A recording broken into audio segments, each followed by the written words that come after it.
Perjalanan kelima, Sinbad si pelaut. Saudara-saudara, kesenangan yang dinikmati Sinbad membuatnya melupakan semua kesulitan dan bencana yang telah dialami tanpa mengurangi keinginannya untuk melakukan perjalanan lagi. Maka dari itu dia membeli beberapa barang, menyuruh teman-temannya untuk mengepaknya dan mengangkutnya dan berangkat dengan mereka tanpa tergantung pada seorang kapten, dengan memimpin sendiri sebuah kapal. Sinbad menunggu sampai satu kapal terbangun dengan biaya darinya. Ketika kapal telah siap, ia berangkat dengan sejumlah barang-barangnya. Tapi karena tidak cukup untuk memenuhi kapalnya, Sinbad akhirnya mengajak juga beberapa pedagang dari beberapa negara dengan barang-barang mereka. Akhirnya mereka berlayar dengan angin yang pertama. Dan setelah perjalanan panjang, tempat mereka yang dikunjungi adalah sebuah pulau yang asing, di mana mereka menemukan telur burung seukuran dengan yang dulu pernah dia temukan. Terdapat seekor anak burung yang mau menetas, dan bagian badannya mulai terlihat. Teman-teman, pedagang yang diajak Sinbad di kapalnya, dan yang mendarat bersamanya, memecahkan telur itu dan membuat lubang. Kemudian mengeluarkan anak burung itu dan memanggangnya. Sinbad berusaha meminta kepada mereka agar tidak mengganggu telur itu, tapi mereka tidak mau mendengarkannya. Tidak lama setelah mereka menyelesaikan makan besar itu, terlihat di udara pada jarak yang jauh dua buah awan besar. Sang kapten yang dipekerjakan oleh Sinbad untuk mengatur kapalnya menyadari berdasarkan kepengalamannya dan berteriak bahwa itu adalah burung jantan dan betina, orang tua anak burung tersebut. Mereka segera bersiap-siap kembali berlari secepat mungkin untuk menghindari bencana yang diperkirakan akan dialaminya. Mereka terburu-buru dan berlayar dengan segera. Sementara itu kedua burung itu muncul dengan suara yang mengerikan. Dan semakin keras ketika mereka melihat bahwa telurnya telah pecah dan anak mereka tidak ada. Tetapi mereka terbang kembali ke arah tempat mereka datang dan menghilang untuk sementara waktu. Sementara Sinbad dan kawan-kawannya berlayar sejauh mungkin untuk menghindari hal yang tidak diinginkannya. Mereka terbang kembali. Dan setelah Sinbad dan kawan-kawannya memperhatikan keduanya, mereka membawa batu di paruh mereka, atau lebih tepatnya batu karang yang sangat besar. Ketika mereka datang langsung ke arah kapal Sinbad, mereka berputar-putar terbang dan salah satu dari mereka menjatuhkan batu itu. Tetapi dengan keahlian pengemudi kapalnya yang membelokkan arah kapal, mereka dapat menghindarinya. Dan batu itu jatuh di sisi kapal ke dalam laut, membelah laut sehingga mereka hampir dapat melihat dasarnya. Burung yang satu lagi melemparkan batunya dengan sangat tepat di tengah-tengah kapal sehingga kapal terbelah menjadi berkeping-keping. Para awak dan penumpang kapal tewas oleh batu tersebut atau tenggelam. Sinbad sendiri tenggelam. Tapi ketika berhasil muncul kembali, dia berhasil menangkap sebuah potongan kapal dan kemudian berenang. Terkadang dengan satu tangan dan terkadang dengan tangan lainnya, tetapi selalu memegang erat pada tumpangannya. Angin dan ombak mempermainkan dirinya, sampai dia tiba di sebuah pulau yang pantainya sangatlah curam. Sinbad berhasil mencapainya, dan dia menepi. Dia duduk di atas rumput untuk memulihkan diri sebentar dari kelelahannya. Kemudian dia bangun dan pergi untuk memeriksa pulau itu. Terlihat sebuah taman yang menyenangkan. Dia melihat pohon di mana-mana, beberapa di antaranya berwarna hijau, yang lain adalah pohon buah-buahan, dan dialiri sungai dengan air yang besar dan segar. Dia memakan buahnya, yang dia rasakan sangat enak, dan meminum airnya, yang juga terasa enak. Malam pun tiba. Sinbad berbaring di rumput di tempat yang cukup nyaman dan aman. Tetapi dia tidak dapat tidur selama 1 jam, karena pikirannya dihantui oleh perasaannya sendiri di tempat yang sangat asing bagi dirinya. Ia menghabiskan malam dengan mengeluh dan menyesal dirinya karena kesalahannya tidak tinggal di rumah saja. Pemikiran ini membawanya jauh sehingga dia mulai membuat rencana untuk mengakhiri hidupnya sendiri. Tetapi cahaya matahari membuyarkan pikiran melankolis itu, dan dia segera terbangun, pergi berjalan menuju pohon-pohon tanpa menghiraukan bahaya apapun. Ketika Sinbad sudah sedikit jauh ke tengah hutan, ia melihat seorang tua yang terlihat sangat lemah dan rapuh. Ia duduk di pangkal sungai. Dan pada mulanya Sinbad mengira ia juga seorang yang terdampar dari kapal seperti dirinya. Ia pergi menemuinya dan memberinya salam. Assalamualaikum. Waalaikumsalam. Dia menjawab dan menganggukkan kepalanya sedikit. Sinbad bertanya apa yang dilakukannya di sana. Tapi bukannya menjawab, ia malah memberikan tanda kepada Sinbad. Untuk apa? Untuk menggendongnya di punggung Sinbad dan membawanya menyeberangi sungai, mungkin untuk mengumpulkan buah. Sinbad mempercayai bahwa ia membutuhkan bantuannya, maka dia menggendongnya di punggungnya dan membawanya menjaganya agar tidak terjatuh. Tetapi selain dari itu yang membuat Sinbad tertawa setiap kali teringat akan hal itu, orang tua itu yang kelihatan sangat lemah menjepitkan kakinya di leher Sinbad, dan kemudian Sinbad merasakan kulitnya seperti sapi. Ia duduk di atas pundaknya dan menjepit tenggorokannya sangat kuat sampai Sinbad berpikir ia dapat mencekiknya. Sinbad khawatir hal itu dapat membuatnya pingsan dan terjatuh.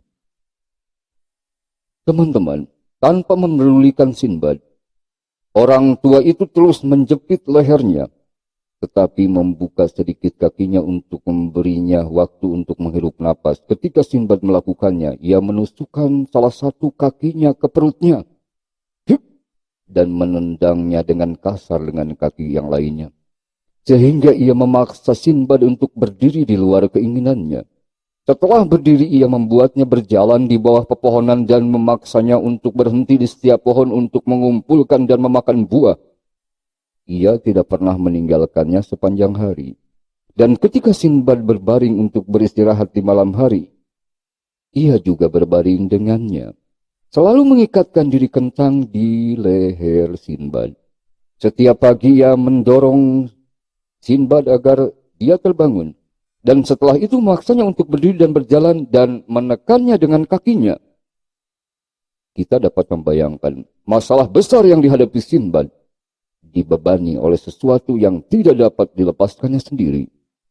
Suatu hari, Sinbad menemukan beberapa buah labu yang jatuh dari pohon, kemudian mengambil buah yang besar, dan setelah membersihkannya mengisi dalamnya dengan sari anggur yang banyak terdapat di pulau ini. Setelah mengisi buah labu, Sinbad menyimpannya di tempat yang aman dan datang kembali beberapa hari. Aku mengambil buah labu, demikian kata Sinbad, dan menuangkan anggur ke mulutnya yang sangat enak, yang tidak hanya menghilangkan kesedihannya, tapi membuatnya lebih bersemangat dan merasa ringan sehingga dirinya mulai bisa bernyanyi dan menari sepanjang perjalanan. Orang tua itu yang melihat reaksinya setelah meminum anggur dan menggendongnya dengan lebih mudah daripada sebelumnya memberi tanda untuk memberinya sebagian dari minuman itu.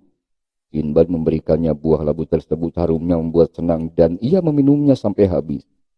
Ia menjadi mabuk dengan cepat dan setelah pengaruh anggur itu naik di kepalanya, ia mulai bernyanyi dan menari di atas bahu Sinbad. Guncangannya membuat Sinbad sakit dan ia mengendulkan kakinya darinya sedikit.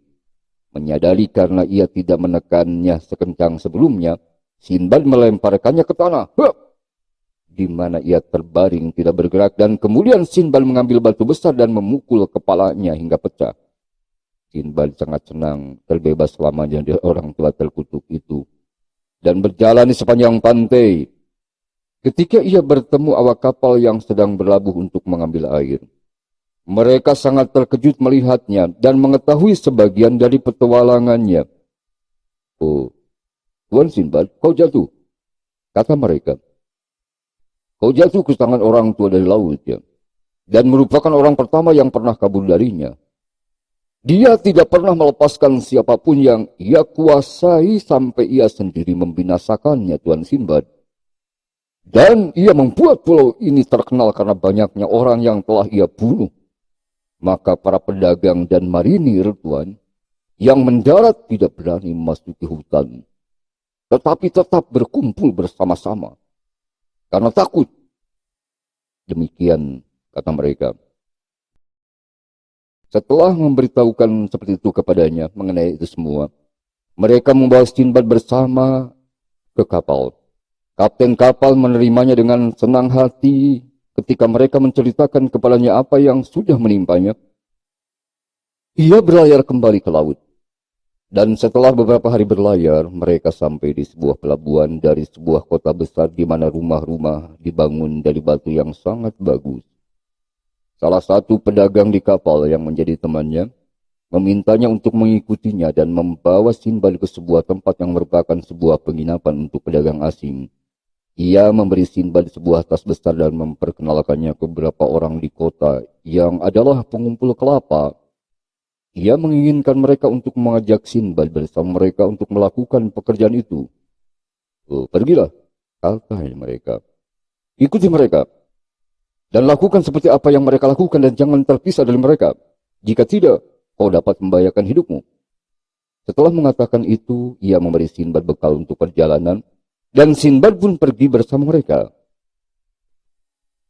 Sinbad dan teman-temannya yang lain sampai di sebuah hutan dengan pohon yang besar, sangat lurus dan tinggi. Cabang-cabangnya begitu licin, sehingga tidak mungkin ada orang yang dapat memanjat ke rantingnya yang ditumbuhi buah. Semua pohon itu adalah pohon coklat. Dan ketika mereka memasuki hutan, terlihat sejumlah besar kera dengan berbagai ukuran yang kabur begitu melihat mereka dan memanjat ke puncak pohon dengan kecepatan yang begitu mengagumkan. Para pedagang yang ikut bersama Sinbad mengumpulkan batu-batu dan melempari kera-kera di puncak itu. Sinbad melakukan hal yang sama dan kera-kera itu membalasnya dengan melemparkan buah kelapa kepada mereka dengan cepat dan dengan gerakan yang sangat memperlihatkan kemarahan dan penolakan. Mereka mengumpulkan buah kelapa dan selanjutnya melempar batu-batu lagi untuk membuat kera-kera itu marah, sehingga dengan strategi ini mereka mengisi penuh tas-tas mereka dengan kelapa yang tidak mungkin kamu lakukan dengan cara yang lain. Ketika jumlah yang dikumpulkan sudah dianggap cukup, mereka kembali ke kota, di mana pedagang yang mengirim Sinbad ke hutan membayarnya seharga kelapa yang sudah Sinbad bawa. Katanya, lanjutkan demikian. Dan lakukan setiap hari sampai kau mempunyai cukup uang untuk pulang, ya. Sinbad berterima kasih kepadanya atas sarannya yang baik dan mengumpulkan sebanyak mungkin buah kelapa.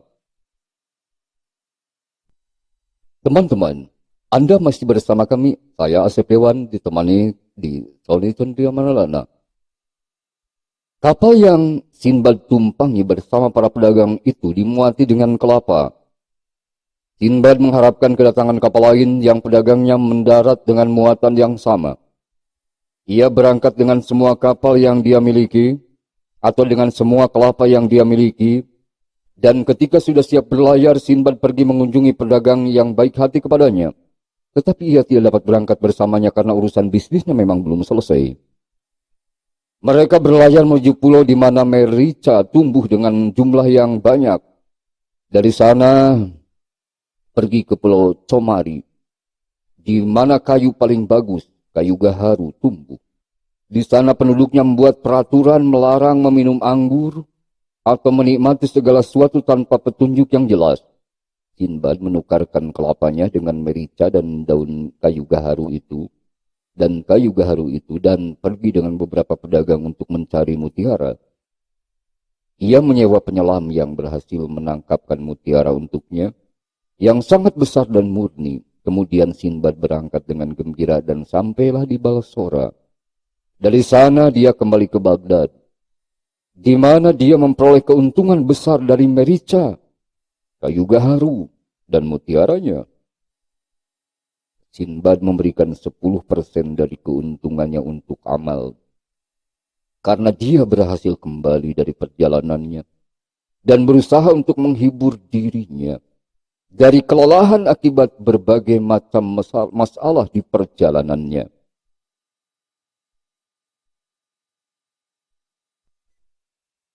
Teman-teman, juga Sinbad si portir. Oh, dimakan tuh yang sudah tersiap. Kita sambil menunggu hidangan berikutnya. Demikian kata Sinbad, tampaknya mau mengakhiri kisahnya yang kelima. Begini teman-teman, aku menyimpan semua barang-barangku dan perbekalan yang kubawa. Dan tak lupa memberi pakaian para janda dan anak-anak yatim, memberi sedekah, dan membagi-bagikan hadiah kepada saudara-saudara, kawan-kawan, dan ya semua orang yang kusayangi. Tuhan yang Maha Esa telah memberikan padaku 4 kali lipat dari hartaku yang hilang. Dan dikarenakan keuntungan besar yang aku peroleh, teman-teman, aku melupakan apa yang telah terjadi padaku dan penderitaan yang pernah kurasakan, serta menyambung kembali hubunganku dengan kawan-kawanku dan sahabat-sahabatku. Nah, begitu teman-teman, tampaknya itulah hal-hal yang paling menakjubkan dari pelayaranku yang kelima. Sekarang, tuh lihat, para pembantuku sudah pada datang dari bagian konsumsi. Mari kita makan malam. Dan insya Allah besok datanglah kembali. Dan insya Allah aku akan menceritakan pada kalian kisah tentang pelayaranku yang ke-6. Dan insya Allah itu lebih menakjubkan daripada yang ini. Daripada yang kelima. Selanjutnya mereka menyiapkan meja. Dan para tamu menikmati makan malam. Dan ketika mereka selesai, Sinbad, si pelaut, tak lupa seperti biasa memberi Sinbad si portir sebanyak 100 keping emas yang diterimanya. Dan tak lupa si portir mengucapkan terima kasih kemudian berpamitan pulang. Ia terheran-heran pada apa yang telah didengarnya dari Sinbad si pelaut. Dia melewatkan malam itu di rumahnya, dan begitu pagi tiba, dia bangun seperti biasa mengerjakan kewajiban sholat subuh, dan pergi lagi ke rumah Sinbad si pelaut. Dia masuk dan mengucapkan selamat pagi padanya, dan Sinbad si pelaut menyuruhnya duduk dan berbicara dengannya, sampai semua kawan-kawannya tiba. Mereka berbicara sebentar, lalu meja disiapkan, dan mereka makan dan minum, serta menghibur diri, serta merasa gembira. Selanjutnya, seperti biasa Sinbad si pelaut berkata dan akan mulai cerita tentang pelayarannya. Kawan-kawan, alhamdulillah kita sudah pada makan dan tampaknya kita semua diberikan kenikmatan yang sungguh besar oleh Tuhan. Oleh karena itu, kiranya teman-teman semua, juga saudara Sinbad si portir, mau mendengarkan kisah pelayaranku yang ke-6. Inilah pelayaranku Sinbad si pelaut yang ke-6.